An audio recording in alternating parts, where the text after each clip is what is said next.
¿De dónde viene Asperger? Bueno, el síndrome de Asperger fue creado por Hans Asperger, un científico nazi, al quien le pusieron de tarea separar a las personas autistas que todavía podían trabajar en los campos de concentración a las personas autistas que no podían trabajar en un campo de concentración, ¿no? Entonces, si todavía podían trabajar, es síndrome de Asperger y les dejaban ahí a ser explotadas y a vivir situaciones precarias. Si no podían hacer eso por el grado de autismo que tenían, pues entraban justamente como dentro de los grupos que eran ejecutados al llegar al campo de concentración, ¿no? Entonces, pues sí, es algo que pues cada vez más la comunidad, tanto la comunidad autista como la comunidad de la psicología, estamos tratando de que este concepto ya no se use, porque de entrada nos lleva a pensar que hay entre comillas, muy grandes y de manera muy horrible, autistas que funcionan y autistas que no funcionan, ¿no? Entonces, justo el usar Asperger es como decir un autista que sí pasa como persona neurotípica, ¿no? O que casi ni se le nota que es autista y esas son cosas muy horribles y que nos llevan a mucha discriminación y a mucha patologización, ¿no?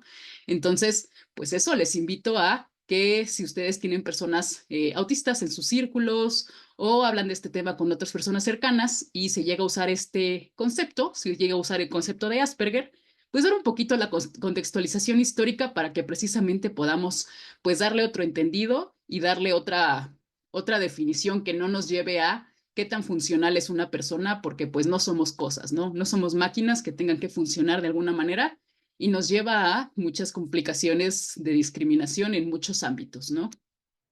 Finalmente, pues la definición de identidades trans, que por eso en nuestro póster era trans con asterisquito, porque son todas las identidades que difieren al sexo o género asignado al nacer, ¿no? Entonces, todas las vivencias trans, las vivencias no binarias, las vivencias de todo tipo que no sean cisgénero, eso sería una identidad trans dentro de la conceptualización de los conceptos del día de hoy. Precisamente y dándoles un poquito una introducción a lo que estuvimos platicando por ahí de junio, si no me equivoco, en el GIST, precisamente hay bastantes investigaciones, es una cosa bastante increíble. Hay bastantes investigaciones sobre personas transautistas. Es algo que en la última década ha estado sucediendo bastante. Muchas son cuantitativas en cuanto a estadísticas, en cuanto a qué tantas personas convergen en estos dos ejes, ¿no? En el eje de ser una persona trans y una persona autista. Y es un poquito de lo que vamos a platicar también el día de hoy. Algo que me gusta bastante también es el segundo estudio que tengo por acá, que habla bastante de un primer inicio a la explicación de por qué podría ser que esto esté pasando. Y de nuevo, no hemos encontrado las respuestas todavía, puede que todavía nos falte un buen trecho para hacerlo, pero ya empiezan a haber investigaciones que hacen un primer intento a explicar por qué esta convergencia es tan constante, ¿no? Tan frecuente. Y algo que también me agradó bastante de esta última investigación de acá es que es una investigación cualitativa. Entonces no nos enfocamos tanto en las estadísticas y en los números y en los porcentajes, sino en las vivencias claras de un grupo de adolescentes de Estados Unidos que expresan qué dificultades han tenido como personas transautistas en varias partes de su identidad, ¿no? Tanto su validación como personas trans, como su validación como personas autistas. Y es una cosa bien interesante porque viene muy desglosado, muy desmenuzado, y que es algo bastante increíble porque creo que pocas veces se nos da una voz tan notoria en las investigaciones sobre nosotros, ¿no? Al menos como personas autistas, pocas veces se nos toma en cuenta más allá de un número o más allá de una serie de rasgos observados, sino que precisamente se nos da el micrófono y se nos da la entrevista para decir qué cosas hemos vivido, ¿no? Entonces es algo que me encanta bastante. Si por ahí alguna persona le gustaría tener acceso a estos tres investigaciones, por ahí tengo los links, creo que los podría compartir también para que podamos ir enriqueciendo este conocimiento y que pues todos tengamos el acceso a estas tres investigaciones que me parecieron pues bastante geniales, ¿no? Vamos a platicar justo el día de hoy un poquito de la estadística de por qué para mí fue importante escoger este tema. Y es porque precisamente las personas trans, a comparación de personas cis, somos mucho más probables de tener un diagnóstico o una sospecha de autismo, ¿no? Es decir, un diagnóstico oficial por un psiquiatra o por un neuropsicólogo es de 3 a 6.36 veces más probable que suceda si somos personas trans. Y todavía más si nos vamos directamente a sospechas y autodiagnóstico, porque claramente, pues no todas las personas tenemos acceso a un médico psiquiatra, que pues a veces son como inaccesibles, a veces también no están como con la preparación necesaria para generar este tipo de diagnósticos. Entonces, el acceso a un diagnóstico, entre comillas, oficial es difícil, pero creo que la importancia también es reivindicar la validez de los autodiagnósticos el día de hoy y que es mucho más frecuente también en personas trans, ¿no? Y ahora algo interesante es que tanto los trastornos psiquiátricos como los trastornos del neurodesarrollo son mucho más presentes en personas trans y de género diverso. Algo curioso y que precisamente todavía la ciencia no ha encontrado la explicación es que los trastornos del neurodesarrollo suceden como en pequeños bloques, es decir, casi el 80% de las personas autistas también tienen TDAH o TDA. También se repiten mucho las situaciones de personas autistas o con TDAH y que tienen dislexia, dislalia o discalculia, ¿no? Que es la dificultad para leer, aprender a escribir o aprender a hablar. Entonces es interesante cómo existen tantos trastornos del neurodesarrollo que pueden impactar a una misma persona y que usualmente también es más presente en personas trans, pero creo que me gustaría todavía más enfocarme en los trastornos psiquiátricos coexistentes. ¿Por qué? Porque si de por sí para una persona trans o una persona autista es muy complejo existir en una sociedad y en una comunidad que no está creada para que nosotros podamos vivir en ella cómodamente, sino para que nos tengamos que adaptar y nos tengamos que ajustar a la norma, a lo que las demás personas necesitan de nosotros. Eso de entrada puede generar muchos problemas que muchas veces desencadenan en situaciones psiquiátricas, ¿no? Temas de depresión, de ansiedad, etcétera, ¿no? Entonces, todavía más cuando se convergen estos dos ejes, cuando usted es una persona trans autista, pues es todavía más probable que estemos enfrentando todo este tipo de dificultades porque no se nos discrimina desde una sola persona, desde una sola ámbito de nuestra persona, ¿no?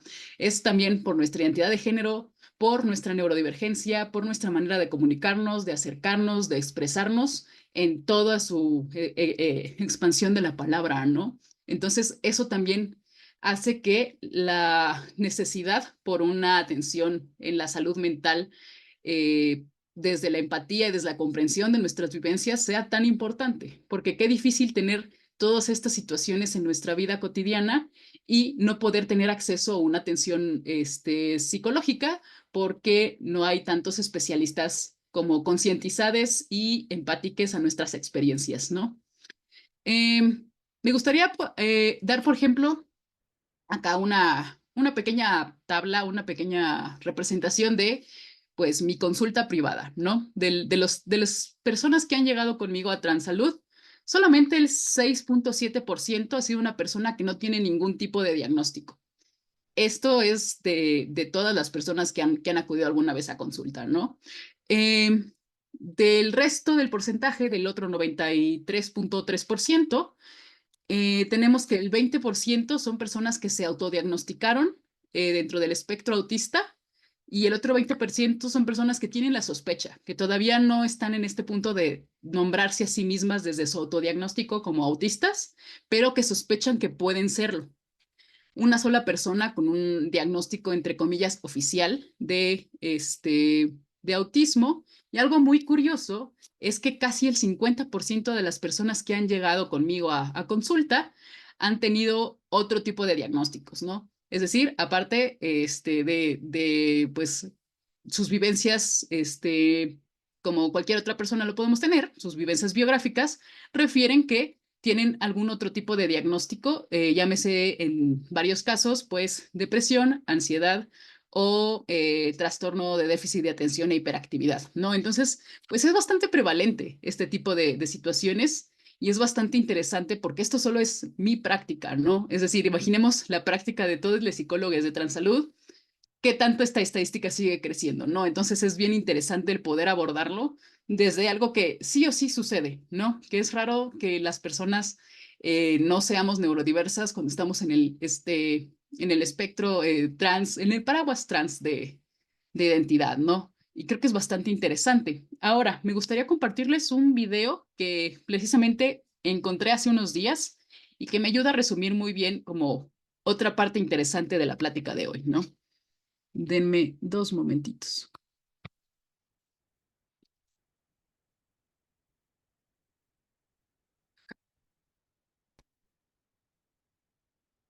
¿Sabías que estudios recientes revelan que personas neurodivergentes como aquellas con autismo o TDAH tienen una mayor probabilidad de identificarse como LGBTQIA+?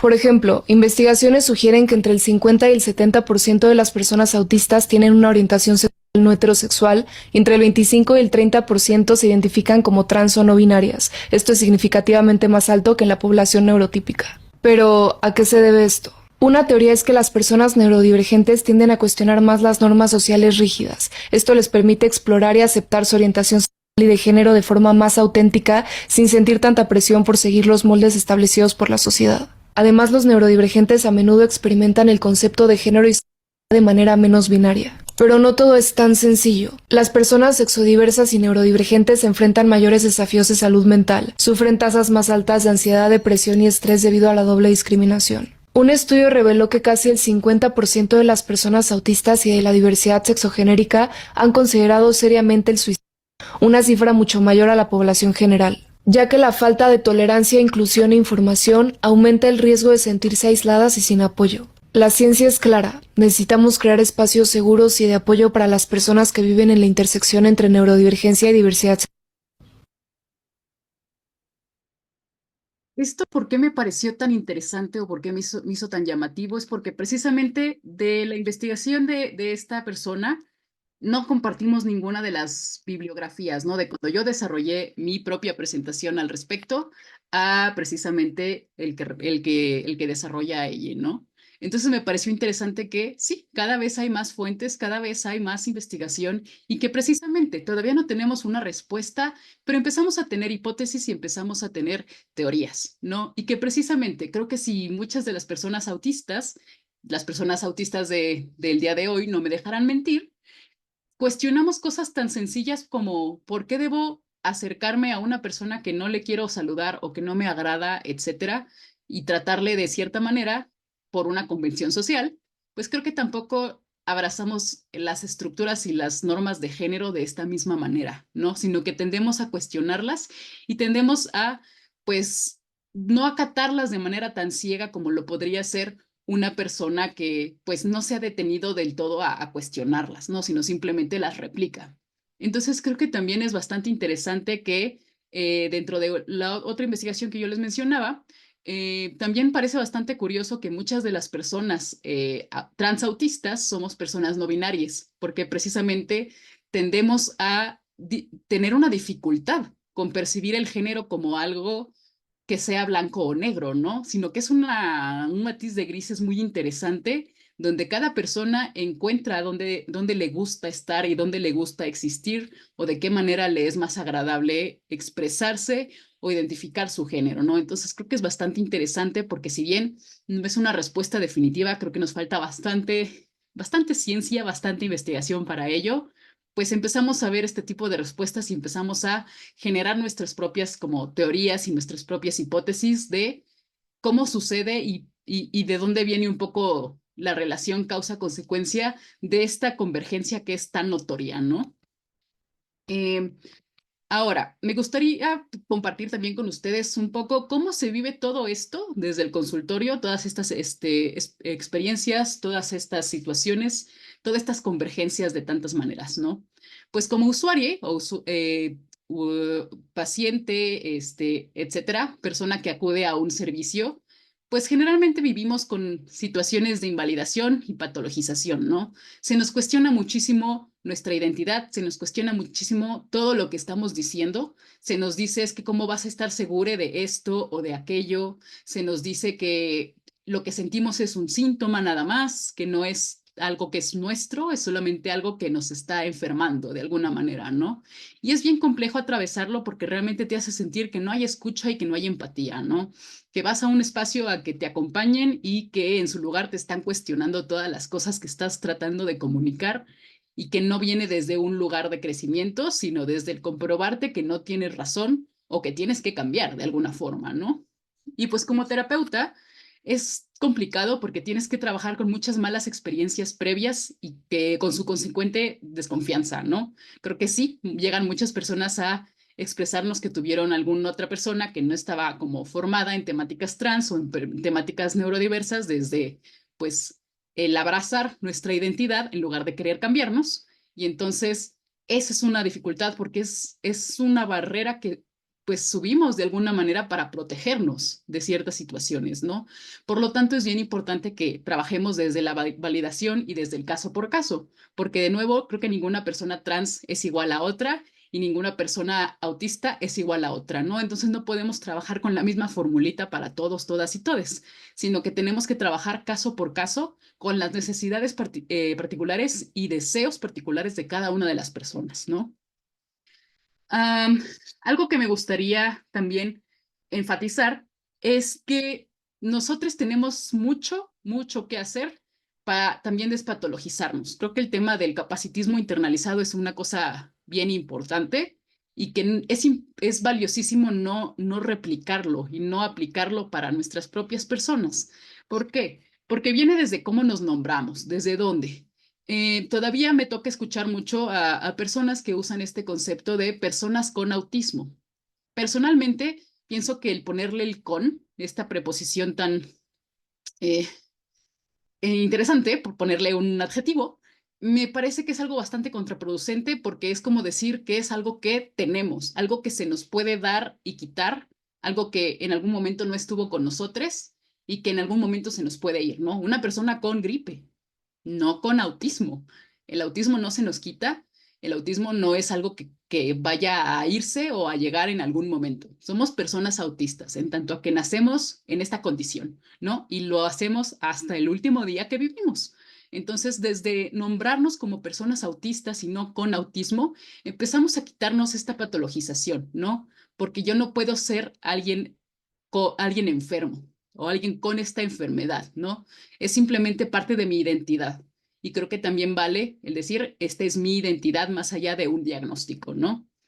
Permitirnos acomodaciones. Y esto es algo bastante, bastante importante. Muchas veces sentimos que no tenemos derecho a ciertas acomodaciones o ciertas facilidades porque no estamos, entre comillas, tan mal, pero no tenemos que estar mal, ¿no? Creo que el permitirnos cosas que necesitamos, como pueden ser audífonos en un lugar ruidoso o lentes de sol en un lugar muy brillante, pues no es algo malo. No estamos afectando a nadie con eso y precisamente creo que nos ayuda a habitar el espacio de una manera mucho más cómoda, ¿no?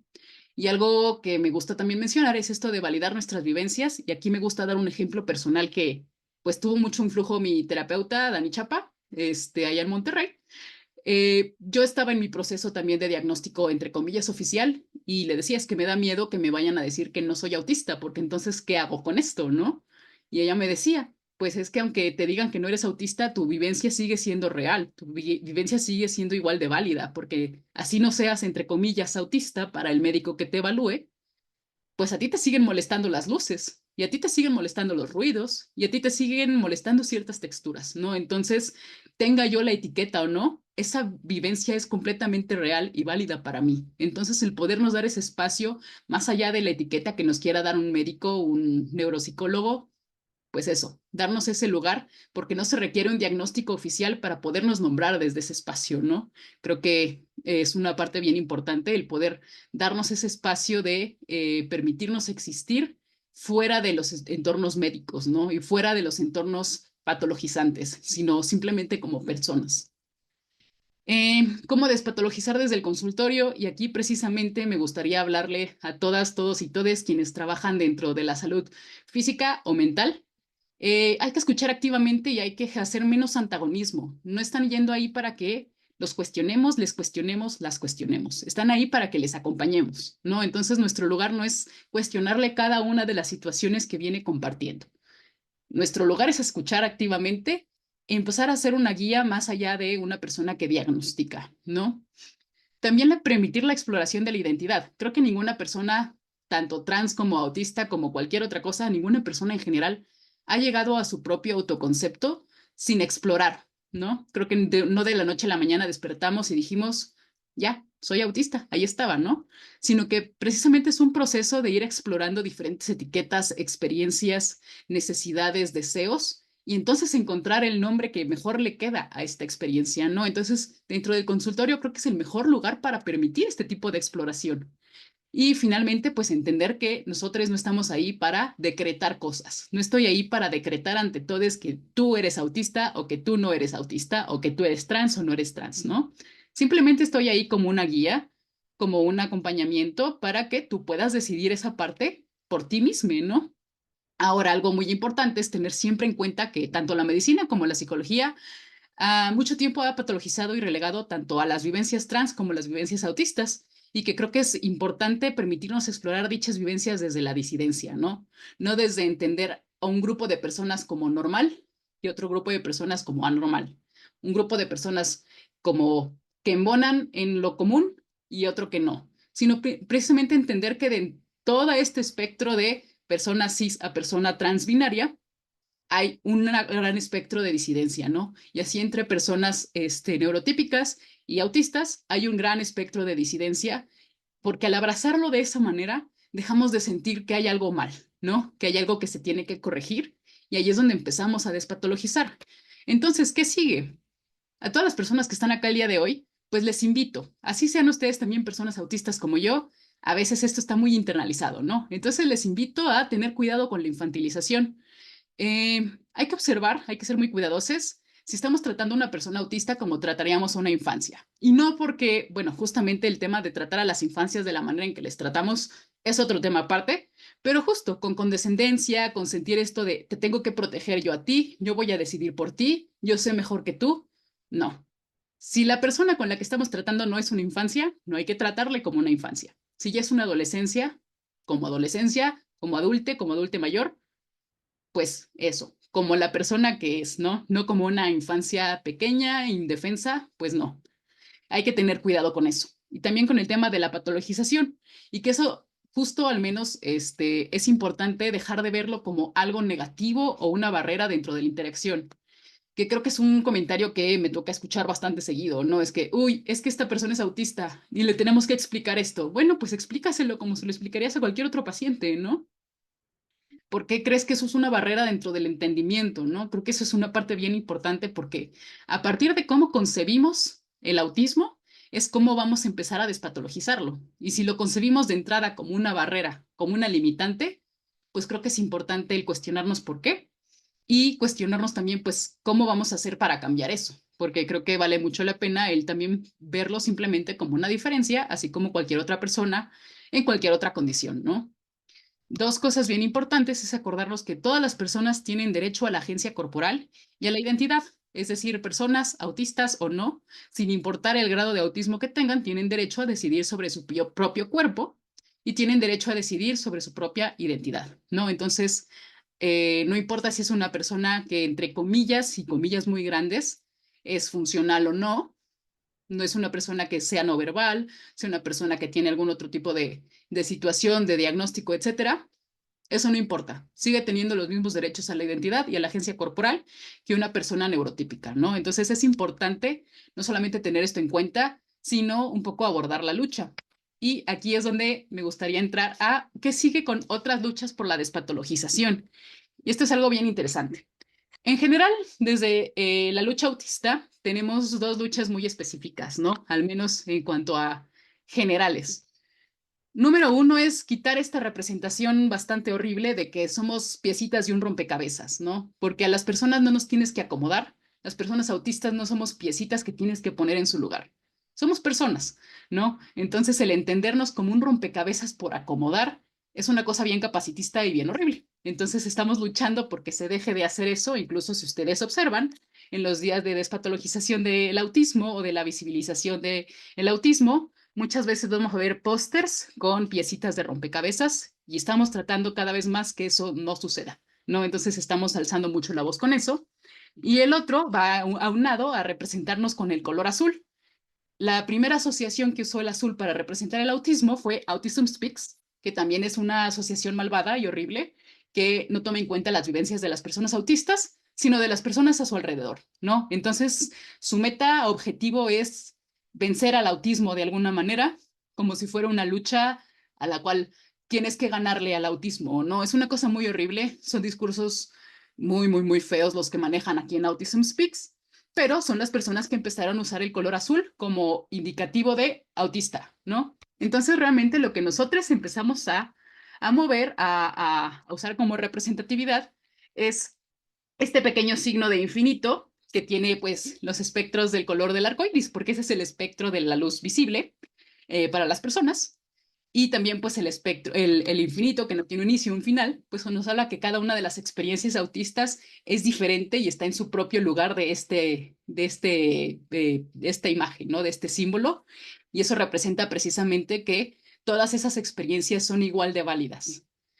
Otra de las luchas que seguramente pues ya aquí todos conocemos es la lucha por la despatologización de las vivencias trans. El 22 de octubre es nuestra efeméride, pero creo que algo muy importante y que me gustaría traer la atención en este momento es que necesitamos amalgamar estas dos luchas, así como muchas otras luchas, ¿no?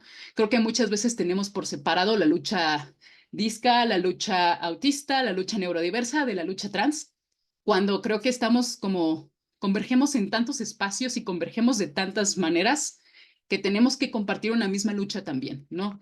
Si el 80%, 70% de las personas trans son neurodiversas, creo que tiene que ser una misma lucha la de las personas neurodiversas y de las personas trans, ¿no? Entonces creo que quiero invitarles también de esa manera a reconsideremos de qué manera nos atraviesan todas estas luchas y pensemos cómo podemos hacer esos puentes, ¿no? Porque creo que muchas de nosotras como personas transautistas estamos tanto en los movimientos de personas autistas como en el de personas trans y creo que es un poquito desgastante querernos separar en lugar de amalgamar todas esas luchas juntas y por lo tanto amalgamar muchísimo todas estas personas que están como con estas mismas experiencias y esas mismas vivencias, ¿no?